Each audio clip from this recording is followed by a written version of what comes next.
division of labor is more highly valued than others. The king is the top of this pyramid shaped social structure.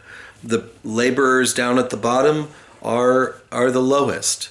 So you've got the kings, the priests, the specialists, craft specialists, the merchants, the laborers, the slaves. Then you have the animals, and you have the plants, and then you have the waters of chaos. And this is all part of the cosmology that I've been talking about, that it's a new concept of the way the world and the universe operates. And this is actually depicted in pictorial representations that reinforces this idea in people's brains. The very famous Uruk or Warka vase from Uruk is a very tall alabaster vase that has carvings on it that show the hierarchy of the universe, from the waters at the bottom to the plants, to the animals, to the laborers, to the specialists, to the warriors, to the priests, to the king, to the gods. That's the way the natural order of the world is, and these pictures, you don't need to be able to read to be able to see that displayed. And if you have that constantly reinforced in your brain, you expect that that is the right and proper way the world operates. The gods are at the top, you know your place, and you accept it. So it's a capitulation to this order, which may actually create wealth disparities, that you may not have very much, but that's your place. You get enough. And so you also, this is emphasized by things like elite goods, that your status is displayed literally on your body. You wear clothing and hairstyles and things that mark your status. So you know who you are, and you know who your superiors are, and you know who your inferiors are. You know your places. And we know that some of these, this redistributive economy was taking place with some of the artifacts that we find. Very well-known bevel-rimmed bowls, sometimes called the paper bags of the ancient Near East. These are found in huge quantities. They were mass-produced, and they're about the size of a single serving vessel for an individual. And we have a pretty clear idea that these were disbursements of payment. So if you worked a certain amount of time, you got a certain ration of food, right? And so these were used for possibly for grain, but possibly also for beer or bread.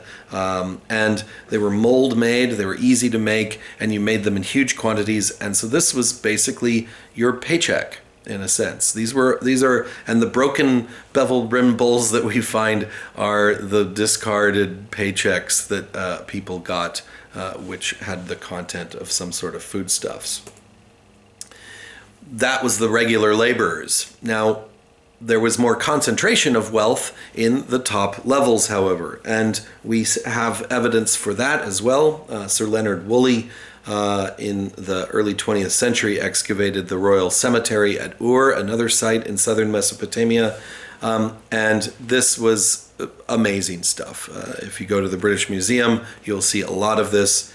There were hundreds of simple interment burials, but there were also, this was a royal cemetery, so there's really amazing grave goods found with this.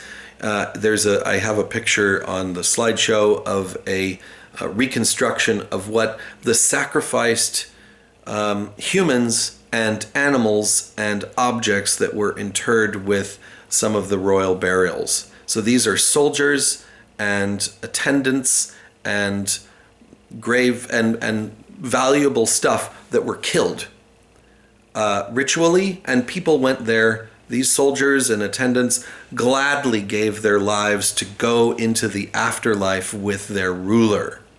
So there was a belief in the afterlife. And it was that power followed you. So what you wanted to be was your role. And we talked about this hierarchy. The Uruk vase is a demonstration of not just the way the world works, but the way the universe works. So if you're an attendant to the king, you're like, I want to continue to be an attendant to the king in the afterlife because that's my spot. That's my place. And actually, it's pretty good. I don't want to lose that spot. I'm a warrior. I want to continue to be a warrior in the afterlife. So I will gladly give up my life and follow my king, my ruler, into the next life. And so the burials show that huge amounts of wealth were being concentrated in these upper echelons of society. But remember what I said about the geography of Mesopotamia. There's no minerals there. So we find things like Queen Puabi in the Royal Cemetery of Ur, the ram in the thicket, the standard of Ur, and the lyre of harp of Ur. All of these really amazing, elaborate things using imported woods, lapis lazuli, gold, these sorts of things. None of that exists in southern Mesopotamia. It all had to be imported. So it's not just that Uruk was gathering grain in and people were being wealthy because, hey, I've got more grain than you. It's that you're actually able to trade on wide trading networks for exotic objects, exotic goods that show your power and influence in the world, in the greater world. So we have lapis lazuli from Afghanistan and gold probably from the Sinai.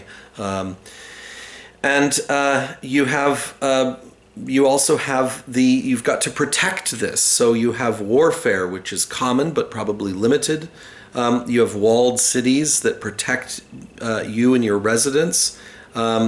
And you have representations of your power and might in battle, in war scenes and things. These battles were fought with limited weapons, just sort of short swords or daggers, and probably produced few casualties, but they could have been quite violent, and they were conducted as a display of power. There was probably no standing armor. It was a class of warriors in the early dynastic period. You probably only got a standing army later on during Sargon and the Akkadian period when we see the first empires. I'll give a special lecture about the Akkadian Empire. And this included when empires start to happen, you see far off campaigns with standing armies moving into different territories to take over places and conquer them. This is not what we see in the Uruk period. For instance, when we see places like Habuba Kabira in the north of Mesopotamia, that seems to have been an Uruk type settlement. This seems to be more like the expansion of a culture out of one area into another area, or maybe even the emulation of northern Mesopotamians of what they're seeing in southern Mesopotamia. And so it could have been a trading post or some sort of point of interaction between the people in the north and the people in the south. I also am going to give you a special lecture on writing and some of the artistic works in Mesopotamia, because I think it's worthwhile doing a special segment on that. And I'll do that once for Mesopotamia, but it will apply to several of these regions that we're talking about, because the concepts of writing and storing information is important to, it's one of Child's criteria, and it's important to some of the functions of the state. So I think it's worthwhile saying something special about it, but I'll give you another lecture about that. Okay, and we'll come back, we'll do that. We'll talk about the Akkadian Empire, and we'll also then move on to Egypt and the Mediterranean. All right, see you then.